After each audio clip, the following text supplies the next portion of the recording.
Hello, this is Dr. Jihan Mohsen, and this is a video about NAC OSCE approach to dyspareunia. This video is for educational purposes only. So how do we start this vignette? We start by introducing ourselves to the patient, and then we ask them how would they like to be addressed. After they tell us, we always ask the patient open-ended questions and give them a space to talk. We always ensure confidentiality, and everything they tell us will stay between us and them, and we always show empathy to the patient.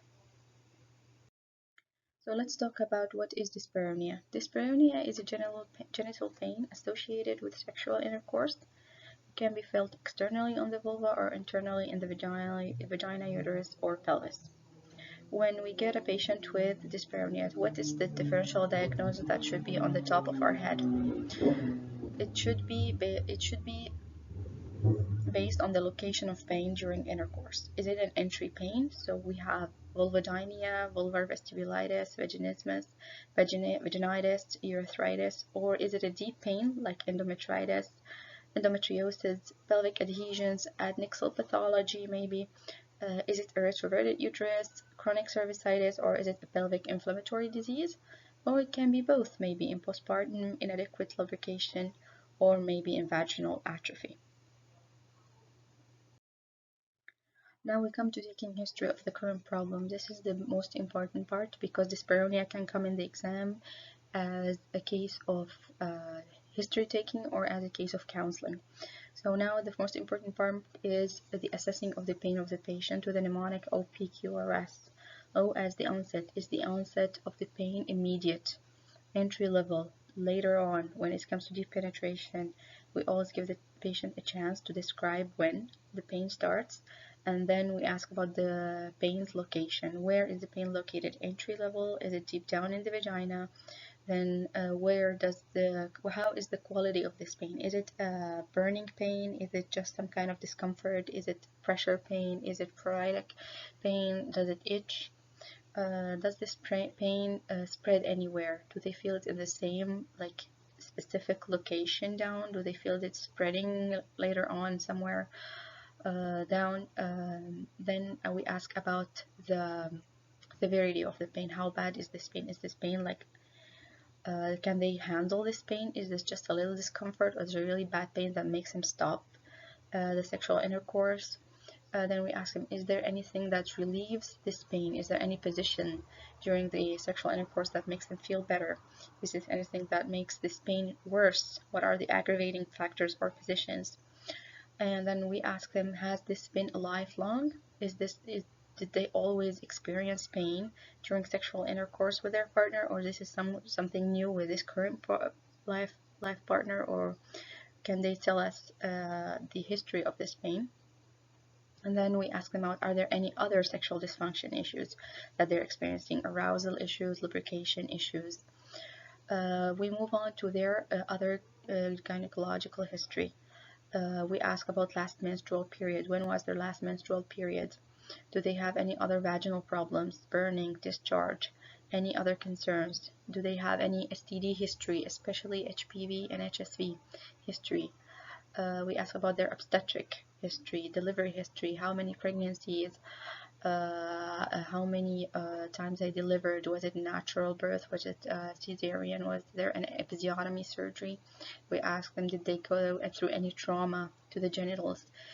Have they been in any accidents, any trauma that they've been through, abdominal genitourinary history, any radiation, did they go through any radiation to that area? Then last, we ask about their contraception method, any chance of an IUD maybe, because it can be very much related in case of any puncture or anything. We can ask them about that too. Then we move on to their other history and potential medical causes. We ask about their medication history. Are there any kind of meds? What are they using? Any supplements? Anything? What is their family history? Do they have any gynecological OB family special history they want to share with us? What is their allergy history? Do they have any allergies to any foods, any medications? What are their personal habits? SAD, smoking. Do they smoke? How often do they smoke? Do they drink alcohol? How often do they do that? Do they take any drugs or recreational drugs? And a very important part is their social history. Who do they live with? Do they have any support system in their lives? Are they on their own? Is their partner do they live with their partner in the same place? We ask about their hospitations too. Have they ever been in a hospital? Do they have any surgery history? And we move to explore the psychosocial side of this problem, which is very big in this issue. We ask about their view of the problem. How big is this problem? How has this affected their life? How has this affected their relationship? How is their relationship anyway? Do they have a stable relationship with their partner? Are they suffering any abuse? Do they feel safe? We always ask, do they feel safe in their relationship with their partner? Sorry. What is the stress factors in their life? Are they stressed in work? Are they stressed at home with their partner? Do they have any problems they want to talk about that are causing stress in their life? Are there any evidence of depression or anxiety caused by this problem? Have they tried any treatments? Have they tried changing positions? Have they read about their problem? Have they tried to do something to make it feel better? Talk to their partner? Have they tried anything to solve this issue? Now, how do we assess a patient with dyspareunia? Generally, it's done by inspection and pelvic examination. To evaluate this patient in NAC OSCE, probably it's not an option. We just have to know that it's assessed by inspection and pelvic examination. Now, how do we manage a patient with dyspareunia? We might need to, first of all, treat the cause. Sometimes an infection can be a big part of this problem, so maybe treating a yeast infection or any type of a herpes or any changes in the genital area. Treating that infection or condition can be the solution to their problem. For menopausal women, lack of estrogen makes the vagina dry, so offering lubrication for menopausal women might be a big part of their solution for dyspareunia. Desensitization therapy and relaxation exercises for patients who are going through vaginismus. If this is more like a psychological issue that they're going through with their partner, we can advise them to do some counseling.